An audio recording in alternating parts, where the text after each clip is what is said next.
Hey everybody, Carm here. I just felt like doing a little video, checking in, saying hello. I know it's a little sooner than usual. Had a really great day. I was out driving, a lovely day. A little cold, but quite sunny, and the leaves are not a little past their peak, but it's quite beautiful. Went for a long drive to this town called Naperville, which is west of here, and there was a half-price books there. They were having a nice sale, so I figured I'd go in and check some stuff out, and pretty excited about what I found. Didn't find a whole slew of things, but what I found was pretty neat. So yeah, I'll start right in. Found a little bit of everything. Found a couple books and music on several formats. So here's one of the books here. Birds, Divine Messengers. Looks pretty interesting. Kind of how birds guide our lives, and yeah, kind of metaphorically, you know, a lot of the symbolism of birds. After the Light appears to be on near-death experiences. So, interested in a lot of that sort of thing. What's known as paranormal, metaphysical. But it should be interesting reading both of them. And got a cassette tape. Peter Maunu, Warm Sound on the Gray Field. Really nice record from the Narada label. I've had this on CD for a long time, but nice finding it in another format. Guitar, keyboards, very evocative kind of mood music, I guess you could call it, from 1990. It's nice to find that. Let's see, some records here. Music of Cosmos, Carl Sagan.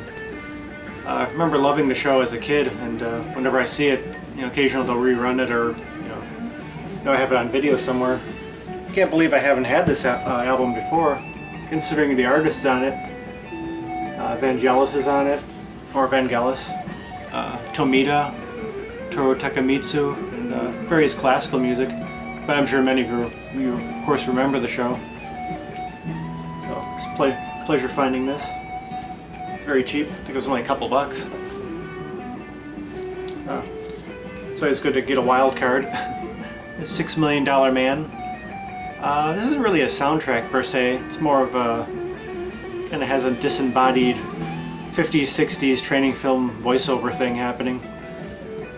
Kind of like telling stories. It's interspersed with some music and just something a little different. This show I don't quite remember. Probably was maybe slightly before my time, but enjoyable when I see it. This was an interesting find, and pretty on the experimental side. I really can't pronounce that, but one of the musicians I am familiar with on here, Sven-Åke Johansson on drums. Two others I wasn't sure about, Axel Dorner on trumpet and Werner Daffeldecker on bass. It sounds to be basically free improvisation, not melody, harmony, and rhythm in the conventional sense.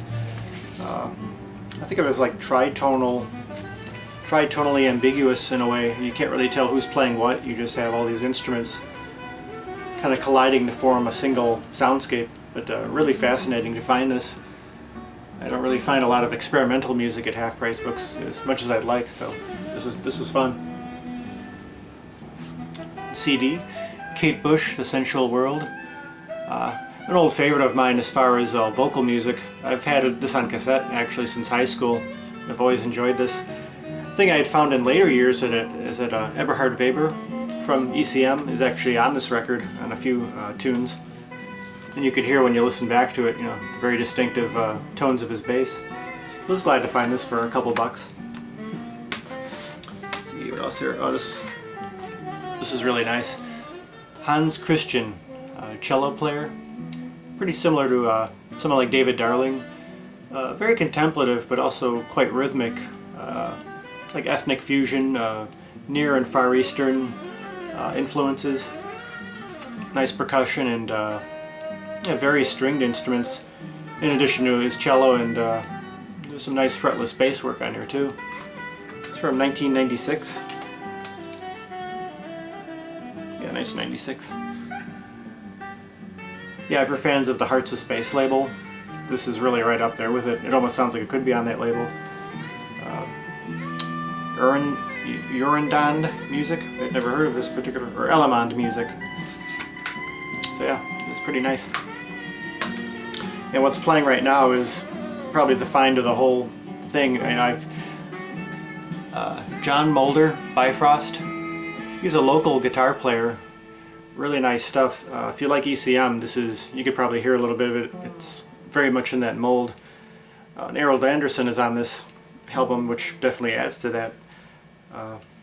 Bendik Hofseth on saxophone, who's played with Øystein Sevag, a fantastic Norwegian musician, composer, keyboardist, and Paul Weirdico on drums and percussion. You probably know from Pat Metheny Group. He has a lot of really nice stuff on his own, and Brian Peters on bass and programming. Actually, I saw the trio of John Mulder, Paul Weirdico, and Brian Peters a few years ago, and it was definitely something to remember. Very hard to classify. There he is there. I believe in his regular job is as a priest, Catholic priest, from what I understand. But yeah, fantastic guitar player, both electric and acoustic. Definitely an ECM type album, so I'd really recommend this. Yeah, it just came out a few years ago, and adding it to my slowly growing 21st century music. So, I think one more thing here I got in the mail recently. Klaus Schulze, La Vie Electronique 8. There's a series of these 3 CD sets. I think they're up to about 13 by now. And it's just stuff that he's had in the vault for a long time. A combination of live and in-studio stuff that just hadn't been released before. I think in the 90s there was a huge box set full of this stuff, and these are slowly coming out, you know, somewhat individually. There's the inside there. The third CD is in this slot. So, yeah, always nice to find these.